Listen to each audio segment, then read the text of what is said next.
everyone, it's Linda McKenna from Golden Rule Senior Placement Services coming to you today with Tuesday Talks. And the subject that we all decided upon was, especially today is the first day of summer, is dehydration in our elderly population. And I think the first things that we really need to address is the fact of how to recognize dehydration and how we can help them being hydrated, because it does have many effects that is very compromising for our elderly population. I did a little research on some of the data, and the research actually stated that the hydration literacy for older folks, that some, believe it or not, out of the 170 that were interviewed in the elderly community, that over half of the respondents reported drinking over 6 glasses of water per day. That's a lot. That's a lot to drink. Also, about 60% of overestimated the amount of the fluid loss needed to cause moderate to severe dehydration symptoms. So they weren't really aware that, what the amount is of being dehydrated. And very few understood the signs and symptoms and significance of overhydration. So they say, I know that 6 glasses, 1 to 12 cups, 12 cups a day sounds like a decent place to be. The old adage, drink at least 6 cups of water a day, isn't going doing us any favors. We'll get to busting that myth in a moment. Let's also talk about the fact, what is dehydration? Dehydration is defined as net water loss from the body. Mild dehydration starts around 1% of loss of total body water, while moderate to severe dehydration sets in anywhere from 3 to 5% loss depending on who you ask. Clinically, you can assess dehydration status by weight fluctuations or blood osmolality, the concentration of electrolytes in the serum, but both measures are imperfect. In most cases, reviewing dehydration symptoms like a headache, fatigue, dry mouth, dark urine, low blood pressure, etc., in tandem with known fluid intake is the best method. These are the many causes of dehydration, from medications to illness to sweating. So I'm going to actually say the main categories of dehydration. One is water loss through the skin. Warm temperatures, humidity, lack of breeze, clothing, exercise intensity, and various medical conditions all influence sweat loss. 2.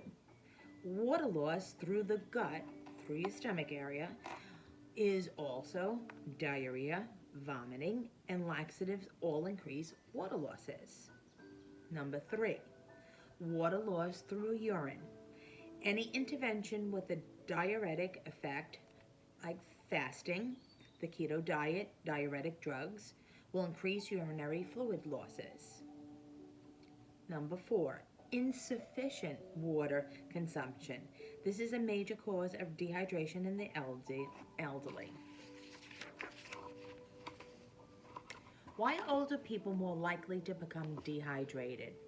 Depending on many sources, there anywhere from 17 to 28% of elderly people suffer from dehydration.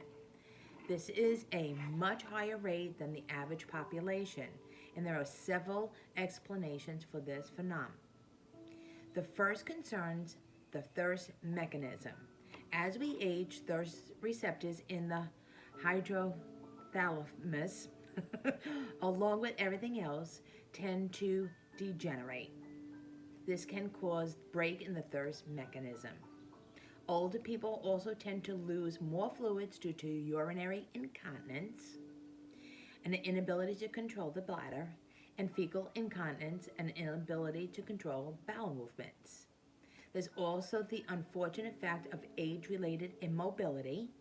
If you can't walk to the fridge, you can't get a glass of water.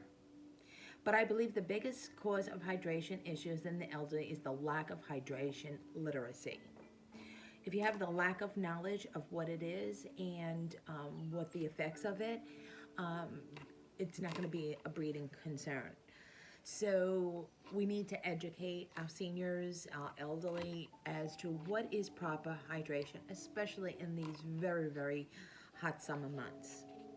Symptoms of hydration: thirst, dark urine, dry skin and lips, decreased urinary volume, headaches, memory issues, irritability, muscle cramps, fatigue, constipation, low blood pressure, seizures, nausea, fainting, feeling lightheaded or dizzy, rapid heartbeat, which is tachycardia.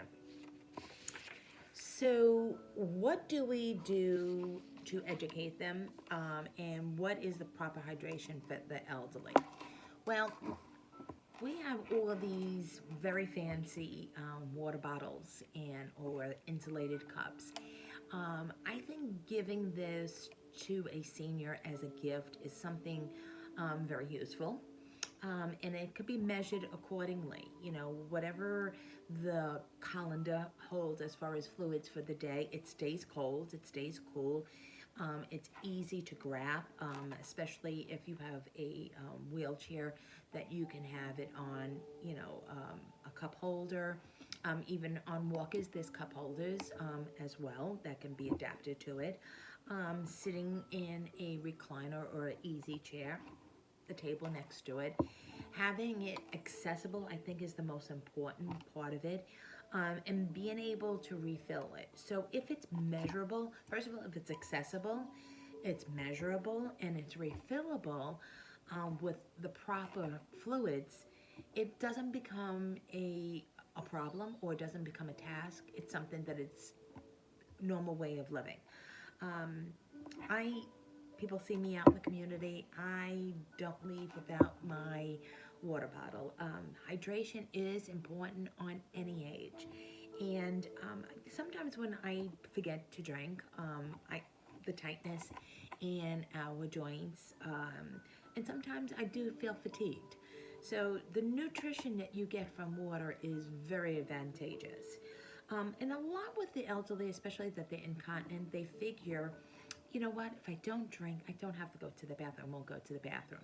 So which is a very primary concern for them, but also their caregivers and their loved ones, is, oh my God, we need to avoid urinary tract infections, because that's a whole different caliber of a person that you get when one has a urinary tract infection. Um, and a lot of the times, a lot of our elderly population go to the ER or go to the hospital. Yes, they are dehydrated. Yes, they have a UTI, they have a urinary tract infection. And sometimes it guises itself as altered mental status. So, you know what? I always say, rather than being reactive, let's be proactive. So, a gift that for your senior loved one would be a wonderful insulated cup. They have them now that you can design them with nice sayings on them, maybe for their birthday, Father's Day, Mother's Day, whatever that it is. Grandparents' Day is coming up in September, or just to say that you love them. And they could affix pictures to them and all. But encouraging them and giving them the option of being hydrated is most important, because we don't want to have the other problems of dehydration. And the proper hydration is adequate fluids and adequate electrolytes. So a lot of people say, is it more appropriate to drink Gatorade, or does milk and does coffee count as fluids? Nothing is better than having clear liquids and cold water. So make it enticing. Make it cold. Fill it with ice, and make it enjoyable, and make it not a task, but make it a habit. So, happy first day of summer. Then, as we're celebrating it ourselves, I know it's too hot. We're in Florida. It's too hot. It is laborious to be outside. So just think of the effects that it has on the elderly as well. If we, as younger people, can't take the heat and the humidity, imagine what that elder population is and feeling. And at the same time, we're able to get to the refrigerator. We're able to fill our containers quite easily or stop somewhere and get something to drink. Maybe that's not um, their habits. So if you bring a case of water in bottles and you see they're not diminishing, they're not being replenished, the water that you can measure easily by each bottle, try this. I think that's going to make it all the difference in the world because they're going to love seeing your grandchild's picture on here, the message that you gave them, and knowing every time they take a sip that they know that you are really caring for them. Well, thank you for viewing Tuesday Talks with Linda McKenna of Golden Rule Senior Placement Services. As always, I always lead you to my website, which is www.goldenruleseniorplacement.com. There you will see a whole host of information besides my bio and demographics. There is various options, resources, these video talks, and so much more, and a way of getting hold of me as well. I look forward to 2 weeks from now. Enjoy your summer days. Be safe, hydrate, and make sure your seniors hydrate as well. And in 2 weeks, we'll be celebrating the 4th of July. So no time than any to plan ahead and hydrate. Thank you all, and I look forward to talking to you in a few weeks, and have a blessed one. Thank you. Bye-bye now.